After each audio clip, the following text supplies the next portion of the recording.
तो page number 193 में बोध सागर में आप देखेंगे कितना स्पष्ट लिखा गया है, लेकिन जो विवेकी होगा केवल उसी की समझ में आएगा।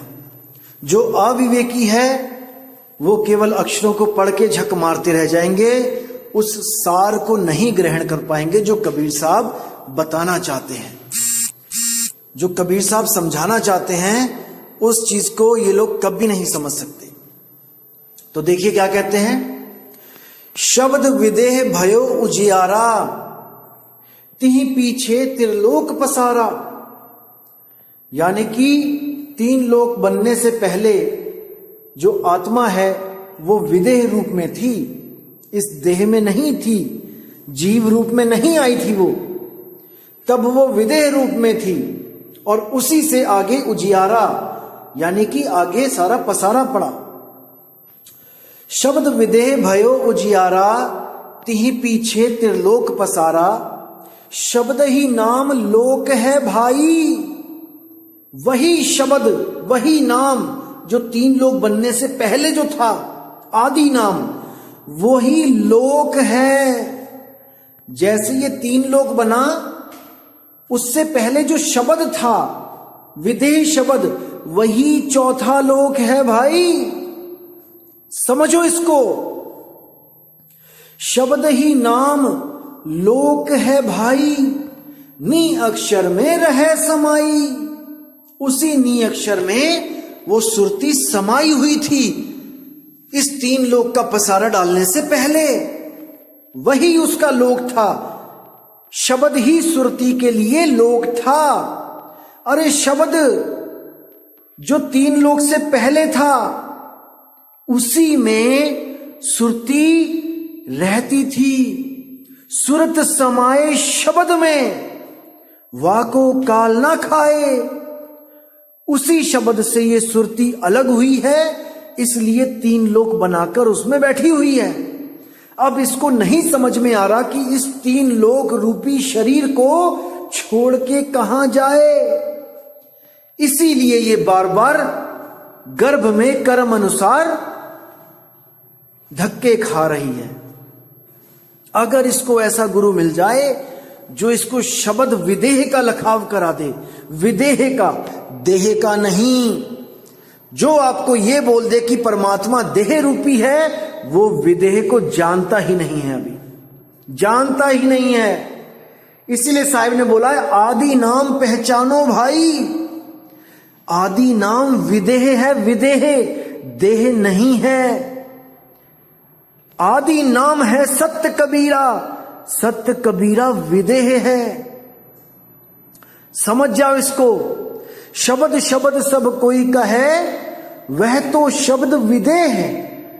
जीवा पे आवे नहीं, निरख परख कर ले। वो जीवा पे नहीं आता, और जो कोई जीवा पे अगर आपको मंत्र दे दे तो समझ जाओ वो काल का ही दूत है। अब कई लोग हमसे भी प्रश्न करते हैं कि आपके गुरु भी तो 4 नाम 5 नाम देते हैं बोलने वाला, तो वो भी तो काल के दूत हुए। नहीं भाई, वो आपको ये बता के दे रहे हैं कि ये नाम छुड़वा दिए जाएंगे जब आपको उस शब्द का बोध हो जाएगा। आप समझ जाओगे कि वो शब्द बोलने लिखने पढ़ने में नहीं आता, तब आपको ये नाम छुड़वा दिए जाएंगे। लेकिन जब तक आपको ये चीज नहीं समझ में आती कि वो विदेह शब्द है, जब तक आपको इन अक्षरों को दिया ही जाता है। क्योंकि कई भगत होते हैं जो कभी भक्ति से जिसका लेना देना ही नहीं है, सीधे मंदिरों से आ गए नाम लेने, या राम जी की पूजा करते हुए आ गए नाम लेने, कृष्ण जी की पूजा करते हुए आ गए नाम लेने। तो पहले उन्हें सतपुरुष उस सत्य शब्द के बारे में उससे प्रेम करवाने के लिए कुछ नाम दिए जाते हैं, ताकि उनके मुंह पे वो चीज रटे, उनको पता लगे कि हमने सत्य से प्रेम करना है, सत्य को पाना है। तभी तो वो उस चीज को खोजने के लिए तैयार होंगे, समझेंगे उन बातों को। तो क्या बोला है, शब्द ही नाम लोक है भाई, नी अक्षर में रहे समाई। नी अक्षर का परिचय होई। अब देखो यहां परिचय यानी पहचान। अब किसी से आपका परिचय करवाया जाता है तो पहचान करवाई जाती है, तो यहां नी अक्षर से पहचान करवाई जाएगी आपकी। नी अक्षर का परिचय होई, तब सतलोक पहुंचे है सोई। अब यहां सतलोक का मतलब कोई शहर नहीं है कि कोई बस्ती या गांव ऐसा सतलोक होगा, नहीं। ये नी अक्षर शब्द के लिए बोला गया है कि वो नी अक्षर शब्द जहां पे वो समाई हुई थी वो दोबारा वहीं समा जाएगी जब वो नी अक्षर का परिचय हो जाएगा। जीवत लोक बैठ पुनि जाई, सार शब्द में रह समाई। जीवत लोक बैठ पुनि जाई यानी जीते जी आप उस लोक में बैठ पुनि यानी दोबारा उस लोक में बैठ जाओगे जाके जीते जी। देखने में लगेगा कि आप तो यहां पे हो, आप तो 3 लोक में धक्के खा रहे हो, लेकिन आपकी सुरती उस शब्द में लीन होगी जो 3 लोक से परे है, जो चौथा लोक है। उस शब्द में, उस सार शब्द में आप समाये रहोगे। जब आप भक्ति करोगे तब वो अवस्था आपको जरूर प्राप्त होगी जीते जी। 1 दिन में 2 दिन का कहानी नहीं है ये, इसमें समय लगाना पड़ता है भाई। आगे कहते हैं अमर शब्द की होए चिन्हारी, अंबुदीप ताही बैठारी। जब उस अमर शब्द की चिन्हारी यानी चीन जाओगे आप उस अमर शब्द को, जिसको अजर शब्द, अमर शब्द, अकह शब्द कहा जाता है। ये जपना नहीं है। ऐसे गुरु मिलेंगे जो आपको जपवाने लग जाएंगे, आदि नाम, अजर नाम, अकह नाम, ये नाम, वो नाम। अरे भाई जपना नहीं है, उसको चीनना है। अमर शब्द की होए चिन्हारी, उसको चीनोगे जब, तब अंबु दीपता ही बैठारी। तब उस दीप में, उस सार शब्द रूपी अंबु दीप में वो हंस जाके बैठेगा। अंबु दीप लोक कर नामा, शोभा कहा कहो निज धामा। जब उस लोक में आप समाओगे, उस शब्द में आप समाओगे, उसकी शोभा वर्णित नहीं हो पाएगी। क्या कहूं उसकी शोभा। अवर्ण रूप वर्णो नहीं जाई। उसका रूप ऐसा है कि वो वर्ण कर ही नहीं सकता उसको वर्णित कोई।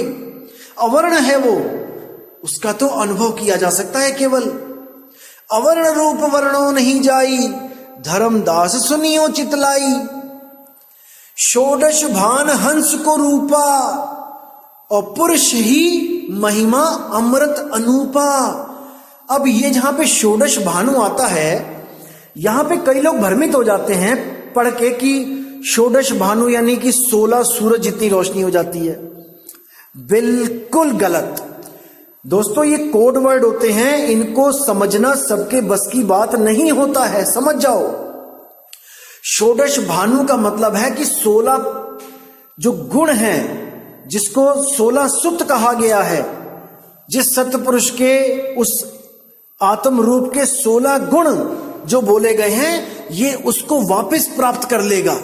उस अवस्था में पहुंच जाएगा जहां पर अभी सृष्टि नहीं बनी थी। वो अपने 16 गुणों में स्थित था, और इन 16 गुणों से जो पहले स्थिति थी, जब 16 गुण भी नहीं थे, वो गुणातीत अवस्था वो तब मिलेगी जब आप उसका भेद प्राप्त करोगे। दोस्तों, एक समय ऐसा था जब 16 पुत्र भी नहीं थे, तब भी सतपुरुष था। यानी इस आत्मदेव के 16 गुण भी नहीं थे सुरती के, तब भी वो आत्मदेव था। जैसे ही 16 पुत्र पैदा हुए, 16 गुण प्रकट हुए, उसी में से जो तेज रूपी गुण था, तेज, वही तेज काल है। उसी को काल जानो। बाकी तो आप देखोगे कितने सुंदर गुण हैं, दया, अचिंत, क्षमा, सद्भाव, ये सब गुण हैं। लेकिन इन अज्ञानी गुरुओं ने इनको पुत्र बना के, जो कहानी कबीर साहब ने समझानी चाहिए धर्मदास जी को, उसको सत्य मानकर इन्होंने अपने अपने पंथ चला दिए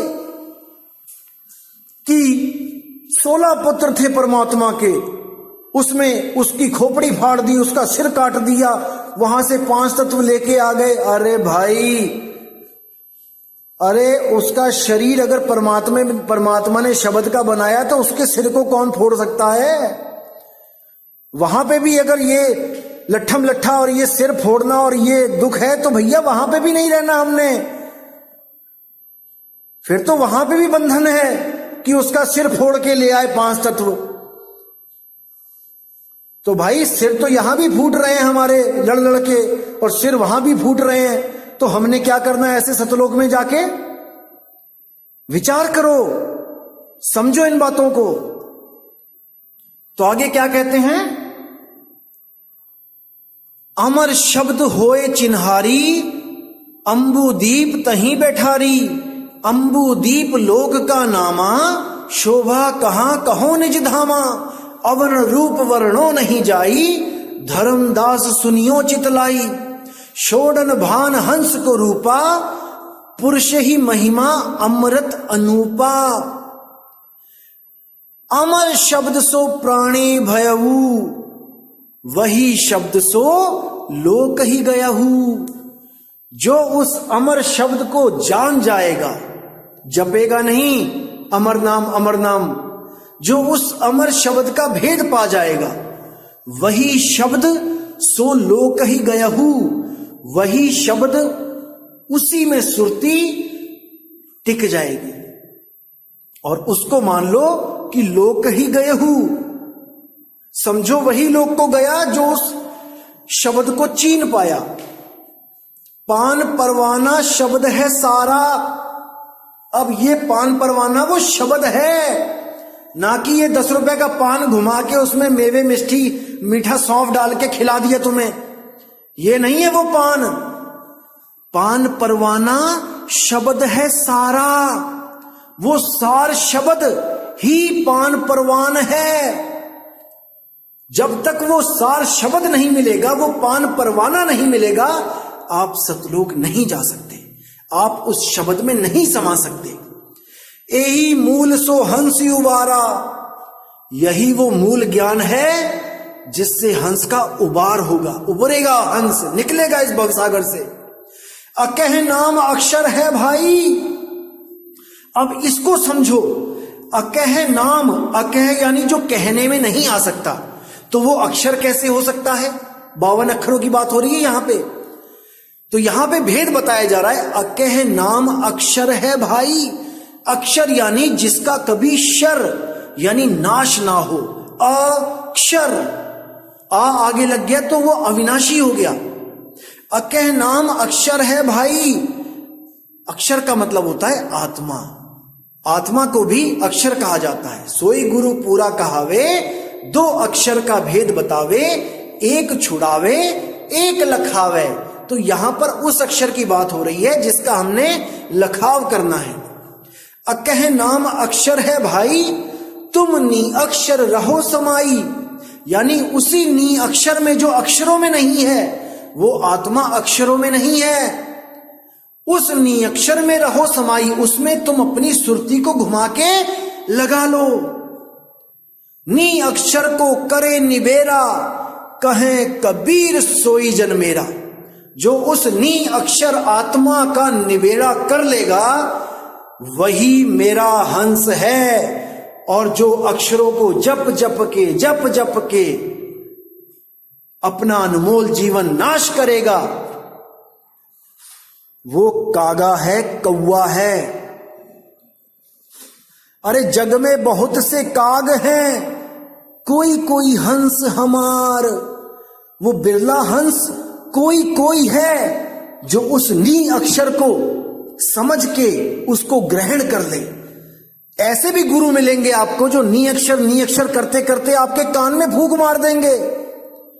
कहेंगे ये भी नी अक्षर है, ये बोला नहीं जाता, पढ़ा नहीं जाता, लिखा नहीं जाता। अरे भाई, ऐसे तो ताली बजा के नाम दे दो। ताली भी, उसकी आवाज भी लिखी नहीं जाती, पढ़ी नहीं जाती, बोली नहीं जाती। मूर्ख बना दिया इन लोगों ने, मूर्ख। लेकिन अब नहीं बनना मेरे दोस्तों। विवेक लगा लो, बुद्धि लगा लो, जितनी मालिक ने दी है इंसानी चोले में, क्योंकि बाकी जन्मों में बुद्धि नहीं मिलेगी। बुद्धि निर्णय करती है सत्य असत्य का। परमात्मा को पाना बुद्धि का काम नहीं है, लेकिन सत्संग को सुन के सत्य असत्य का निर्णय करना बुद्धि का ही काम है। कई लोग कहते हैं कि बुद्धि, आप बुद्धि की बात करते हो, बुद्धि तो काल का रूप है। अरे मेरे भाई, लगाम जब तुम्हारी किसी जानवर के हाथ में आ जाती है तो तुम गुलाम बन जाते हो, और जब उसकी लगाम तुम्हारे हाथ में आ जाती है तो वो गुलाम बन जाता है। इसको समझो। बुद्धि तुम्हें तब तक भरमाएगी जब तक तुम्हारी लगाम बुद्धि के हाथ में है, और जिस दिन बुद्धि की लगाम तुम्हारे हाथ में आ गई, उस दिन जो तुम चाहोगे वो होगा। अभी मन के गुलाम हुए हो, जब मन तुम्हारा गुलाम हो जाएगा फिर तुम जीने का नजरिया देखना कि क्या हो जाता है। इसलिए मैं कह रहा हूं, अभी बुद्धि लगाओ सत्य और असत्य का निर्णय करने के लिए। शब्द को पाना बुद्धि का खेल नहीं है। मन, बुद्धि, चित्त, अहंकार, इन चारों की बस की बात नहीं है। वो तो सतगुरु जब भेद बताएगा तब निम्न पद में आके आपको उसको ग्रहण करना पड़ेगा, बात तभी बनेगी। लेकिन सत्य असत्य का निर्णय बुद्धि ही करती है। जैसे बैठे बैठे आपके मन में एकदम विचार आया, मन, बुद्धि, चित्त, अहंकार, इन चारों की मैं आपको क्रिया बताता हूं। बैठे बैठे एकदम मन में विचार आया कि चल शराब पीने चलते हैं। अब ये विचार किसने दिया? मन ने अपना काम कर दिया, और मन अपना काम करके अलग हो गया। उसने विचार डाला, कहां डाला? बुद्धि में। बुद्धि से ही सोचोगे ना, कुछ भी मन सोचेगा बुद्धि में ही आएगा ना।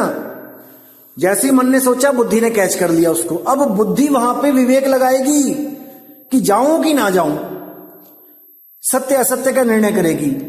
मन, बुद्धि ने कहा नहीं जाना, तो कहानी वहीं खत्म हो जाएगी। और बुद्धि ने कहा हां चलना है, तो अब बुद्धि का भी काम पूरा हो गया। अब आगे क्या बचा? मन, बुद्धि, चित्त। अब चित्त का क्या काम है? चित्त का काम है एकाग्रता। वो आपकी बुद्धि से एकाग्रता देखेगा कि कहां पे जाना है, दाएं जाऊं, बाएं जाऊं, उस गली में जाऊं, अगली गली में जाऊं। ये चीज, ये काम चित्त का है। चित्त ही घूमता है 3 लोक में। अब चित्त ढूंढ रहा है दुकान का एड्रेस, चित्त ने पा लिया। अब चित्त का काम भी खत्म। अब आपके पास 3 चीजें आ चुकी हैं।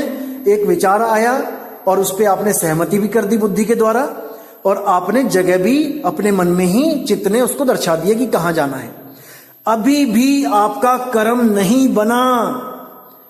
अब जो असली काम है वो है अहंकार का। अब अहंकार आपके 60 किलो, 70 किलो, 80 किलो के शरीर को उठाएगा और उस दुकान तक लेके जाएगा, और इसी के द्वारा आपका कर्म बन जाएगा। मन, बुद्धि, चित्त, अहंकार। लेकिन जब यही चीजें, आप इन चारों शक्तियों को अपने भले के लिए यूज करोगे, तो ये आपका पूरा साथ देंगी, क्योंकि इनकी लगाम आपके हाथ में है। जब आप सोचते हो कि आज सत्संग सुना जाए, तो कौन सोचता है? मन ही तो सोचता है। मन ने सोचा कि हां सत्संग सुना जाए, और उसके बाद मन ही दोबारा विचार दे देगा कि नहीं, कुछ और देखा जाए। अब बुद्धि विवेक लगाती है, वहां पे बुद्धि निर्णय करती है कि सत्संग सुनना है कि कुछ और सुनना है। तब जब आप कहते हो कि हां सत्संग सुनना है, तो आप सत्संग को ऑन कर देते हो। चित्त और अहंकार के द्वारा, चित्त द्वारा पता लगता है कि कौन सा यूट्यूब चैनल है, और अहंकार आपका अंगूठा उस पर दबा देता है और सत्संग शुरू हो जाता है। तो इन चारों को आपने अपने बस में रखना है। 5 तत्व, 25 प्रकृति, 3 गुण, मन, माया, 10 इंद्रियां, इनको अपने कंट्रोल में रखोगे, तब आपका आसान काम हो जाएगा, बहुत आसान हो जाएगा आपका काम। इसीलिए बोला है कबीर कबीर क्या करे तू खोज आपन शरीर, और 10 इंद्रियां बस में कर तू आप ही आप कबीर। गुरु से ज्ञान लेके जब आप अपनी 10 इंद्रियों को बस में करोगे, ज्ञान लेके, बिना ज्ञान लिए ये नहीं होंगी। 21,000 वर्ष तपस्या करी साधु ने, पराशर ऋषि ने, और 21,000 साल के बाद आके उस मल्लाह की बेटी के साथ भोग कर लिया। क्यों किया? क्योंकि उसके पास शब्द की शक्ति नहीं थी। जब तक शब्द की शक्ति नहीं होगी, जब तक ये इंद्रियां पूर्णतया नहीं खत्म हो सकती। 21,000 साल तक उन इंद्रियों ने परेशान नहीं किया उस महात्मा को, लेकिन जैसे ही दांव देखा, खेल दिया। लेकिन जब आपके पास सार शब्द होता है, तब आपके पास एक तरीका होता है इससे बचने का, इस काल को मुरझाने का एक तरीका होता है, कैसे इसको खत्म किया जाए, कैसे इस पे अंकुश लगाया जाए, और वो होता है सत्य सिमरण। जब आप सत्य सिमरण करते हो तो ये काल एक पल में मुरझा जाता है, एक पल में मुरझा जाता है। समझना है इसको मेरे भाइयों, और यही सतगुरु का वो मूल मंत्र है जो 10 इंद्रियों को बस में करके आपको स्वयं कबीर बना देगा। क्योंकि ऑलरेडी आप कबीर हो, लेकिन अभी अज्ञान में हो, कबीरा हो अभी आप। जब आप कबीरा से कबीर बन जाओगे, तब आपको किसी अन्य की कोई आवश्यकता नहीं रहेगी। आप स्वयं सोहम सत्य कबीर, आप स्वयं वही हो जाओगे। तो दोस्तों, इसी के साथ मैं ये सत्संग की समाप्त करता हूं और उम्मीद करता हूं कि आदि नाम हम भाग सुनाया, मूर्ख जीव समझ नहीं पाया। ये बात करके अब आपको कोई और मूर्ख नहीं बना सकता, जब तक आप स्वयं ना बनना चाहो। अगर आपने स्वयं मूर्ख बनना है तो बन जाओ, कोई मना ही नहीं है, लेकिन विवेकी हंस अब मूर्ख नहीं बनेगा। तो दोस्तों, इसी के साथ मैं अब विदा चाहूंगा और अगला सत्संग मैं बहुत जल्दी भेजूंगा और आपका पूर्ण विवेक जागेगा उस सत्संग को सुन के। और जो लोग कह रहे हैं कि हमें नंबर दे दो आश्रमों के, दोस्तों सब मिलेगा, आप फिक्र मत करो, हर चीज मिलेगी, समय पे मिलेगी, आप बिल्कुल फिक्र ना करो। मैं पूरा वर्क कर रहा हूं इस पे, हर शहर के हर जहां पे भी आश्रम है, मैं सबका एड्रेस पता करने में लगा हूं और बहुत जल्दी ये कार्य समाप्त हो जाएगा और मैं पूरी लिस्ट इसको मैं यूट्यूब पे डाल दूंगा, आप बिल्कुल फिक्र ना करें। तो इसी के साथ दोस्तों मुझे विदा करें। जय गुरु बंदी छोड़ विराग साहिब, जय गुरु बंदी छोड़ साधु शरण साहिब जी की, जय गुरु बंदी छोड़ मदन साहिब जी की, जय जय गुरु बंदी छोड़ सतगुरु सत्य कबीर साहिब जी की सदा ही जय हो, सदा ही जय हो मेरे मालिक की। साहिब बंदगी सतनाम।